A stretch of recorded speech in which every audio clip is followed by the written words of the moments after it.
Lesson 16. Faith in Action. On August 17, 1948, Mother Teresa arrived at Patna, an old city located on the banks of the Ganges River.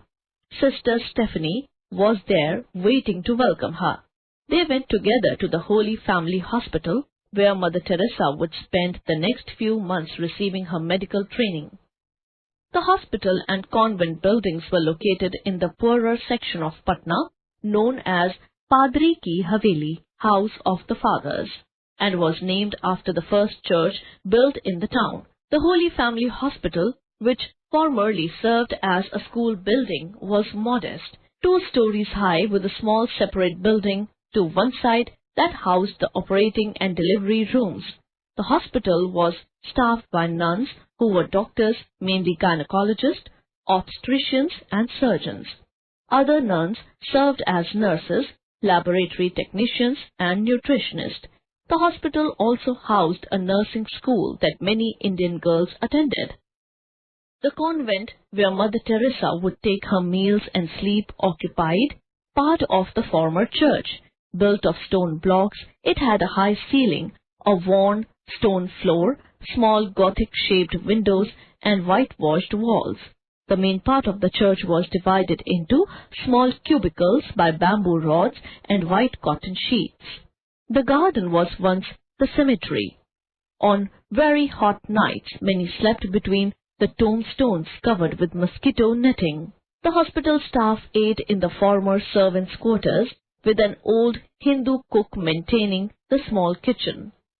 Because the hospital was too busy, there was little fanfare to welcome Mother Teresa.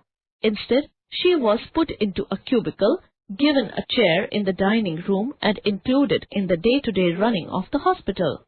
Many of the sisters realized that she was in a period of transition, and while Mother Teresa knew what she was to do, she was still unclear about how she was to carry out her calling.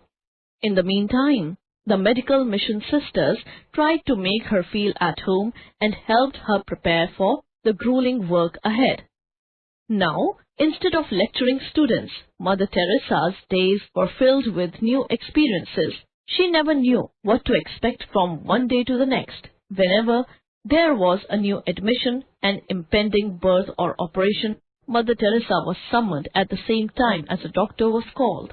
This experience not only gave Mother Teresa an opportunity to practice her Hindi, in which she was not very fluent, but to become acquainted with expectant mothers, fatal accidents, ill and abundant children, and death on the operating table. She also learned to tend patients ill and dying with cholera or smallpox. One nun remembered that no matter what the calamity was, Mother Teresa remained unfazed by it, maintaining her focus on the patient. She could always be counted on to hold a dying patient's hand, to comfort a small child frightened by the hospital, or to cradle a newborn infant in her arms.